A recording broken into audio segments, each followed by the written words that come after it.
It's estimated that by 2030, only 8 years away, there will be a shortage of 3.5 million homes in Canada. Today's topic is the long-term view for housing prices. At the time of filming this, prices for all types of properties are on the decline, and it's looking like that may continue at least until the fall. But Ontario has seen housing prices increase for a decade plus. So what does the next decade look like? I'm likely going to sound like a broken record when I say this, but supply of housing is going to be the big constraint that will contribute to rising prices over the next 10 years. Here's why I say that. CMHC, the Canadian Mortgage and Housing Corporation, recently released a report that analyzes what supply of homes is needed to restore affordability, which is a measure of income percentage needed to pay for housing.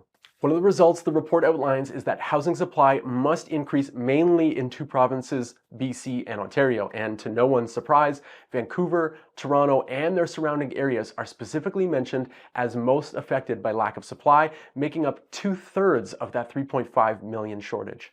Now bear in mind that CMHC's report outlines what is needed to achieve affordability, which they're defining as anywhere from $499,000 to $551,000 for an average home of any type in Ontario.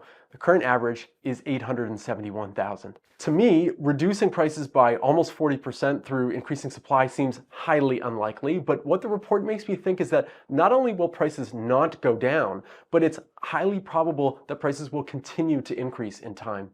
There are some significant hurdles that need to be overcome to boost supply over the coming decade, including construction-related delays and shortages, construction costs, and levels of international immigration.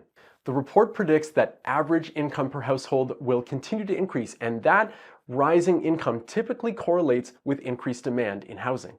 And while interest rates are currently on the rise, CMHC estimates that the 5-year fixed interest rate will be 5% in 2030. And between 1990 and 2022, Canada's average interest rate over that period was 5.79%, including the ultra-high rates of the early 90s and the ultra-low rates of 2009 and 2010. So while we may not have that low rate environment we saw in the first 18 months of COVID, it's projected that rates will be pretty similar to those that we saw regularly over the last 20 years, which also happened to be times when housing prices rose, albeit more modestly year over year.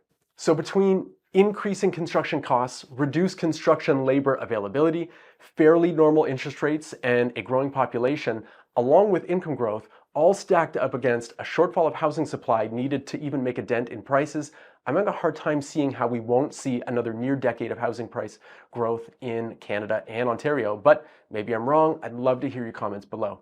I'm Jamie Harnish, Toronto Real Estate Navigator with Bosley Real Estate. I want to thank you so much for your time. I appreciate you watching.